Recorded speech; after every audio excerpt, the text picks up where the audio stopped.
Hello friends, आज हम नए एमसीक्यूज़ की सीरीज़ लेकर आए हैं जिसमें हम मज़ीद एमसीक्यूज़ कवर करेंगे। तो पीपीएससी फिज़िक्स के तो आज हम स्टार्ट करते हैं। तो जो सबसे पहले हमारे पास हमारा न्यूमेरिकल है या एमसीक्यूज़ है, उसमें ये कहा है कि एक पर्सन है, वो वेटलेसनेस सैटेलाइट के अंदर, आर्टिफिशियल सैटेलाइट के अंदर फील कर रहा है।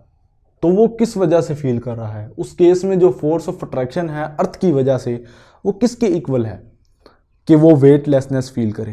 तो नोट जस्ट हम इसका आंसर फाइंड करेंगे, मैं प्रूव भी करूंगा इस चीज़ को विद मैथमेटिकल स्टेप्स, तो ताकि आपके कंसेप्ट्स बेहतर हों। तो ये है कि अगर ये पर्सन आर्टिफिशियल सैटेलाइट में अर्थ के गिर्द मूव कर रहा है, तो सबसे पहले मैं आपको एक चीज़ बता दूं कि अगर आप इस वी को भी भूल जाएं तो आप इस फ्री बॉडी डायग्राम को देखें। तो जब आप इस फ्री बॉडी डायग्राम को देखेंगे तो आपको ये पता चलेगा कि अगर हम जब अर्थ के ऊपर स्टैंड कर रहे हैं तो अर्थ की ग्रेविटी हमें नीचे खींच रही है, और ये जो एन है ये नॉर्मल फोर्स है जो हमारे जो अर्थ हम पे लगा रही है, जो फ्लोर हम पे लगा रहा है।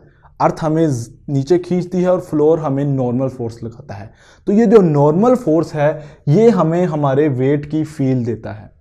तो जितनी ज़्यादा नॉर्मल फोर्स हम पे लगेगी उतना ज़्यादा हमारा वेट होगा। तो ये चीज़ आपने माइंड में रखनी है। We feel weight due to normal force, not due to gravitational force, क्योंकि ग्रेविटेशनल फोर्स तो सैटेलाइट में जब एस्ट्रोनॉट मूव कर रहे होते हैं तब भी उन पे लग रही होती है, लेकिन उन्हें वेट महसूस नहीं होता। ग्रेविटेशनल फोर्स तो मून पे भी लगती है। तो बात यह है कि कितनी नॉर्मल फोर्स लगती है शख्स के ऊपर, वो डिफाइन करती है उसके वेट को।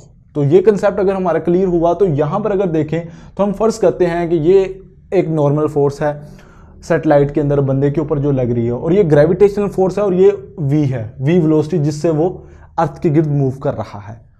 तो उसमें अगर मैं आपको एक चीज़ समझाऊं कि यहाँ पर ये हमारे पास वी है ऑर्बिटल स्पीड जो सैटेलाइट की है। तो अगर मैं आपको ये फॉर्मूला दिखाऊं, ये वाला फॉर्मूला, तो इसमें क्या है, ये F G minus normal force, और ये जो normal force is equal to required centripetal force. तो यहाँ पर जो सेंट्रीपिटल फोर्स है जो इस सैटेलाइट को सर्कल में मूव करवा रही है, वो इन दोनों फोर्सेस के इक्वल होंगी। तो ये दोनों forces required centripetal force provide कर रही हैं। अच्छा, तो अब हम अगर देखें तो यहां पर v की जगह हम ये ऑर्बिटल स्पीड पुट करते हैं। तो जब हम v की जगह ऑर्बिटल स्पीड पुट करेंगे तो यह हमारे पास इधर आंसर आ जाएगा। अब क्या करें, क्या नॉर्मल फोर्स को इधर ले आए, इसको दूसरी साइड पे ले जाएं, तो हम g की वैल्यू एफ जी की जो ग्रेविटेशनल फोर्स होती है उसकी वैल्यू जब पुट करेंगे तो ये दोनों चीजें कैंसल आउट हो जाएंगी, और जो नॉर्मल फोर्स हमारे पास आएगी वो n इज इक्वल टू 0 आएगी। तो इसका मतलब क्या हुआ कि जब बंदा सैटेलाइट के अंदर होता है तो उसके ऊपर लगने वाली जो नॉर्मल फोर्स होती है, ये मैंने आपको प्रूव भी दिखाया, वो उसके ऊपर 0 होती है। दैट्स वाई कि वो वेटलेसनेस उसको फील होती है, उसे अपना वेट फील नहीं होता सैटेलाइट के अंदर। तो वो आप देखें कि ये कब पॉसिबल है, ये इसकी एक ही कंडीशन है कि जब ये सेंट्रीपिटल फोर्स ग्रेविटेशनल फोर्स के इक्वल हो जाए, तो तब वो दोनों टर्म्स कैंसिल होगी और हमें n इज इक्वल टू 0 मिलेगा, नॉर्मल फोर्स 0 मिलेगी। तो यहां पर अगर मैं यहां पर बात करूं कि ये जो सेंट्रीपिटल, ये जो आंसर था कि the force of gravity due to earth is, तो वो होगा is equal to centripetal force. ये इस न्यूमेरिकल के पीछे का कंसेप्ट था।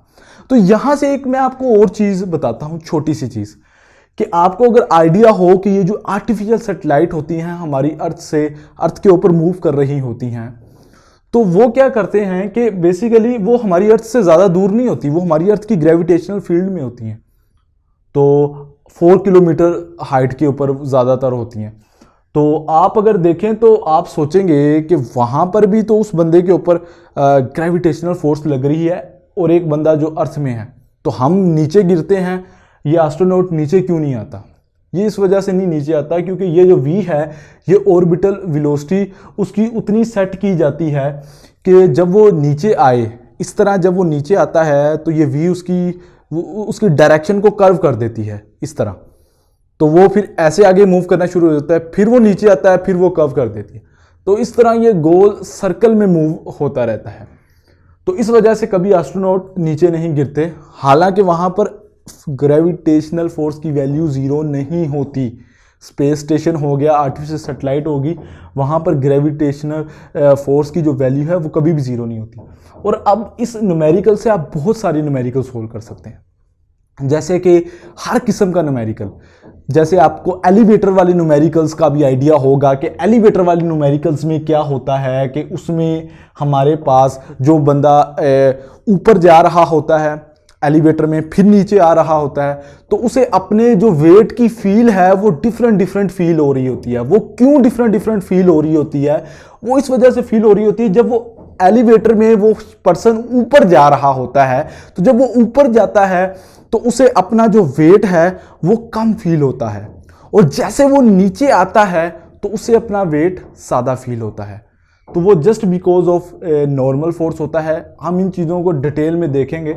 अब आगे देख लें कि अगर हम इस न्यूमेरिकल की बात करें, इस एमसीक्यूज की बात करें कि an electric and magnetic field can not accelerate, तो इसके अंदर क्या आएगा हमारे पास? ये न्यूट्रॉन को नहीं एक्सेलरेट करती, प्रोटॉन को एक्सेलरेट नहीं करती, इलेक्ट्रॉन को एक्सेलरेट नहीं करती, या अल्फा पार्टिकल को एक्सेलरेट नहीं करती। तो यहां पर आपने जो चीज जहन में रखनी है कि जो न्यूट्रॉन है हमारे पास वो एक वाहिद पार्टिकल है जिसके ऊपर चार्ज नहीं है, और बाकी जो प्रोटॉन है, इलेक्ट्रॉन है और अल्फा पार्टिकल है, इनके ऊपर चार्ज मौजूद है।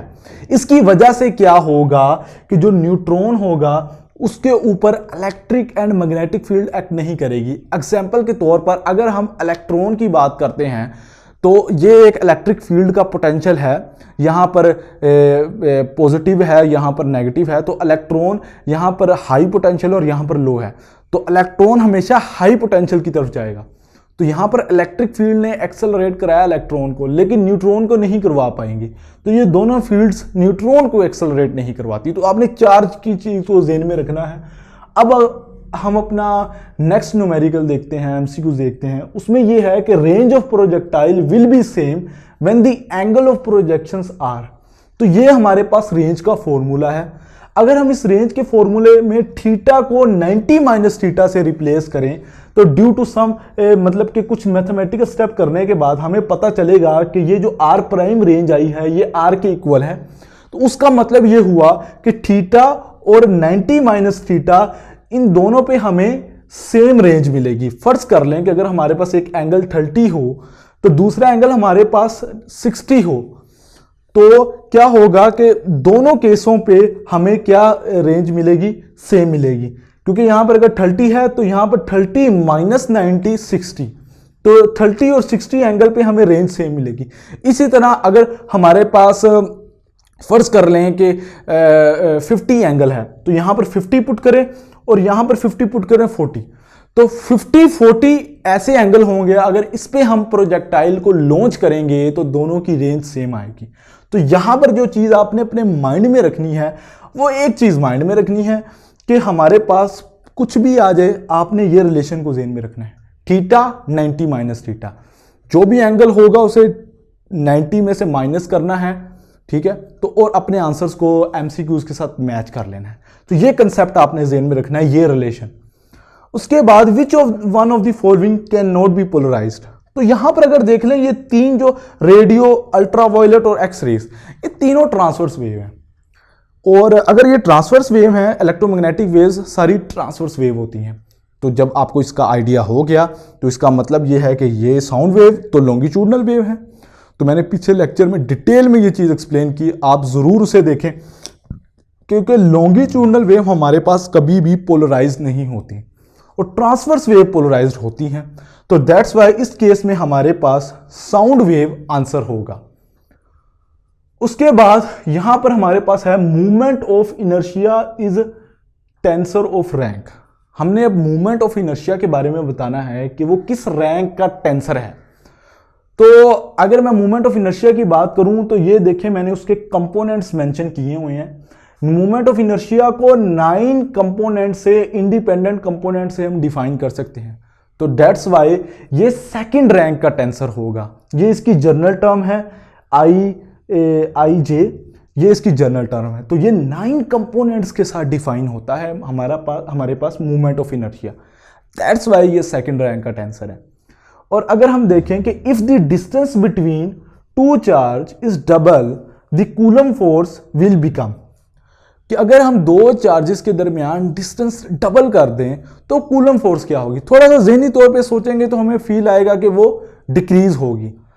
अगर हम न्यूमेरिकली देखें कि एग्जैक्ट कितनी डिक्रीज होगी, तो जस्ट आपने क्या करना है कि r की जगह पर 2r पुट करना है, और ये हमारे पास 4 इधर आ गया, और ये सारा फिर से हमारे पास f बन गया। तो ये f/4, तो हमारे पास 4 जो फोर्स होगी वो 1/4 हो जाएगी। ठीक है, तो ये चीज़ आपने जहन में रखनी है। और एक छोटा सा कंसेप्ट कि जो कूलम फोर्स होती है वो एक म्यूचुअल फोर्स होती है, ये भी आपने कंसेप्ट जहन में रखना है। ग्रेविटेशनल फोर्स होगी या कूलम फोर्स होगी, ये म्यूचुअल फोर्स होती है। ये नहीं होता कि छोटा चार्ज बड़े चार्ज पे ज़्यादा फोर्स लगाएगा या बड़ा चार्ज छोटे चार्ज पे ज़्यादा फोर्स लगाएगा। ये चीज़ नहीं है कि हमें ये परसेप्शन आती है कि छोटा चार्ज बड़े चार्ज पे कम फोर्स लगाएगा और बड़ा चार्ज छोटे चार्ज पे ज़्यादा लगाएगा, लेकिन ऐसा नहीं होता। ये म्यूचुअल फोर्स होती है। जितनी फोर्स छोटा चार्ज बड़े चार्ज पे लगाए या बड़ा चार्ज छोटे चार्ज पे लगाए वो सेम होती है। तो ये बात आपने इसमें ज़हन में रखनी है। तो दूसरा ये एक पॉइंट था जो मैंने आपको बताया। तो मेरी यहाँ पर कोशिश ये है कि आपको न्यूमेरिकल्स के ज़रिए फिज़िक्स सिखाई जाए, आपको एमसीक्यूज़ के ज़रिए फ़िज़िक्स सिखाई जाए, और ये सारे पीपीएससी फिज़िक्स के पास्ट पेपर्स के एमसीक्यूज़ हैं, ताकि हम इनको अगर समझ पाएँ तो हम आसानी से इन जैसे न्यूमेरिकल्स को एमसीक्यूज़ को सोल्व कर सकते हैं। तो आई होप आज का लेक्चर आपको अच्छा लगा होगा।